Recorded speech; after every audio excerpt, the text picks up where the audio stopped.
David Mostoway was a prairie kid from Swift Current, Saskatchewan, whose dream was to be on the radio. He fulfilled that dream and then some, becoming a pioneer Canadian record producer and later an award-winning radio executive. David worked at radio stations in several western cities before coming east in 1959.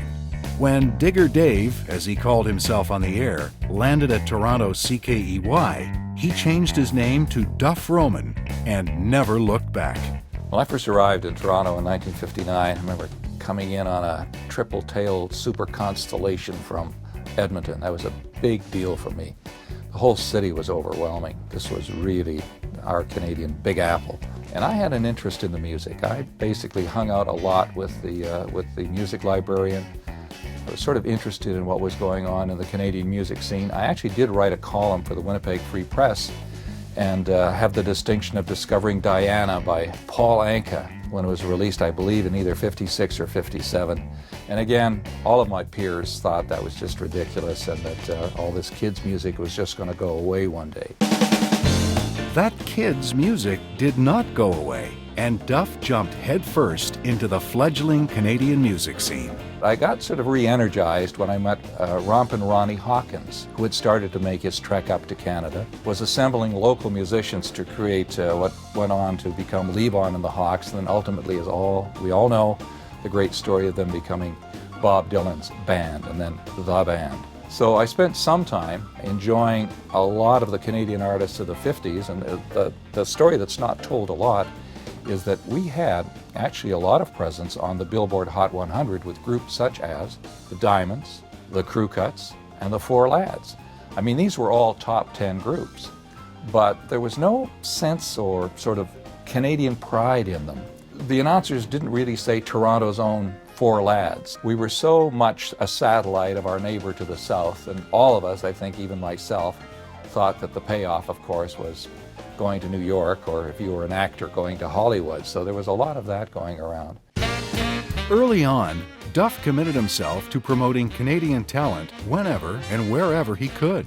In the early 60s, I got very involved with the Yorkville scene. I liked everything about it. I liked the folk music, I liked the coffee houses, I liked the ambiance. It was great. And for a young kid from the prairies, I just felt like I was in Greenwich Village and just doing my thing. What was lacking in the village is rock and roll and blues. So in 1963, I opened up the first rock/blues club in Yorkville Village, just to the edge of Yorkville Village, called the Brave New World. And that was a place where I had a house band and a good place for visiting artists to come in and either lip sync their record or sing with my house band. I had people like Doris Troy, Just One Look, Little Eva, Locomotion. They would come in after their concert, after the live performance at Maple Leaf Gardens or whatever, and we'd run after hours till 3, 4 in the morning, everybody having a great time at the Brave New World. Duff's first recording session was with Ronnie Hawkins and his then backup band, the Hawks. I actually did a recording of about 12 songs of Ronnie Hawkins, and it turned out fantastically. I'm not sure if I handed the tape over to Ronnie or what happened to it. I don't have that tape. I wish I had that tape. But a few months later, when Levon and the Hawks and Robbie Robertson decided it was time to seek their fortune on their own and left Ronnie, they sought me out. And they sort of recalled the session that we did with Ronnie at the Concord and said, now that you've got your own record label, would you like to do a session with us? And of course, I jumped at the chance. And I basically produced 6 songs with the Hawks.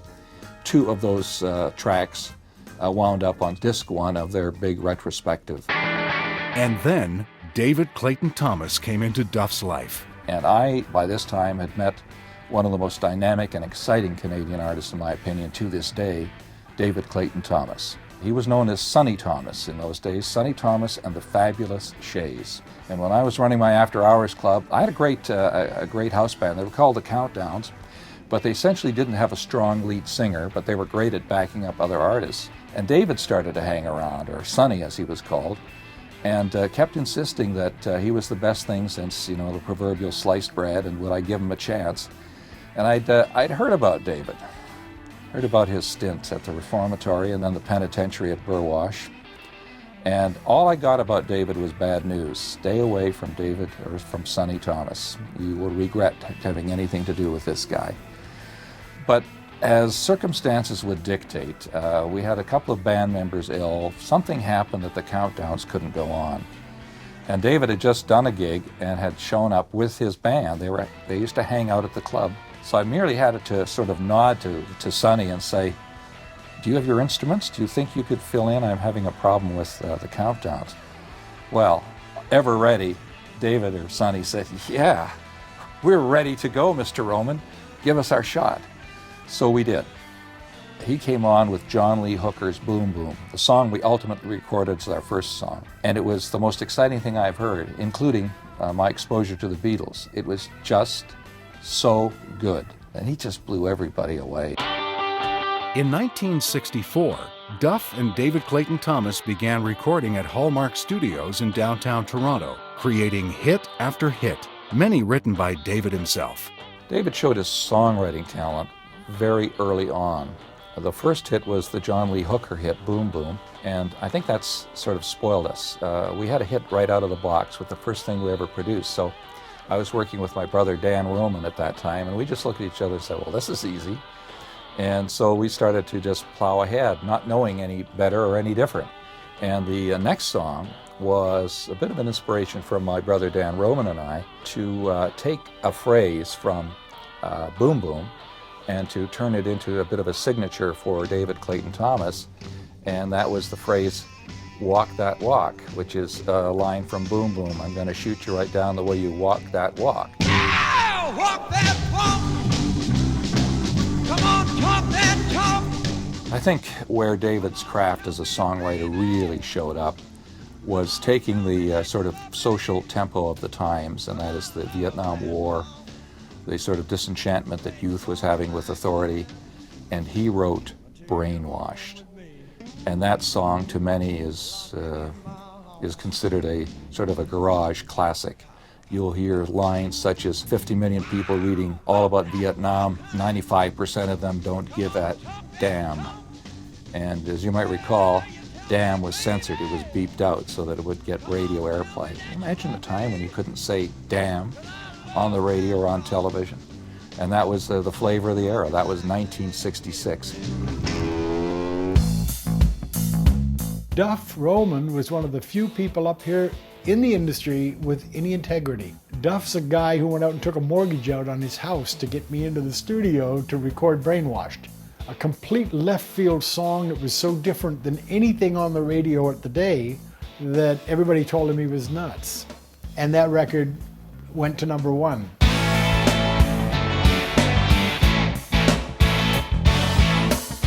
After several Canadian successes, Duff and David had a falling out. David left Canada for New York, where fame and fortune awaited him as the lead singer of Blood, Sweat and Tears.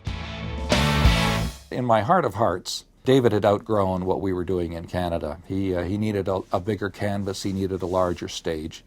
So I must say that even though we hadn't reconciled, I had immense pride in the fact that we had been able to groom David and prepare him for his big break with the Blood, Sweat and Tears when it happened. And then a few years later, we finally closed the circle, and I'm very pleased to count David Clayton Thomas as one of my very, very good friends. Duff Roman continued to produce groups like Little Caesar and the Consuls and the Poppers for a while, but eventually he returned full-time to broadcasting, where he's had a legendary career. In 1982, he became the founding president of Factor, the foundation to assist Canadian talent on record.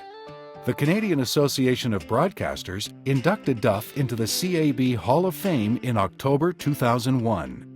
In 2007, he was named head of CHUM Radio. Today, he continues to consult the industry in many capacities, but he still remembers his involvement in the early Canadian music scene with great fondness. I'm very proud of what our Canadian artists have accomplished. All in all, it's been a wonderful ride, and I hope the ride hasn't ended yet.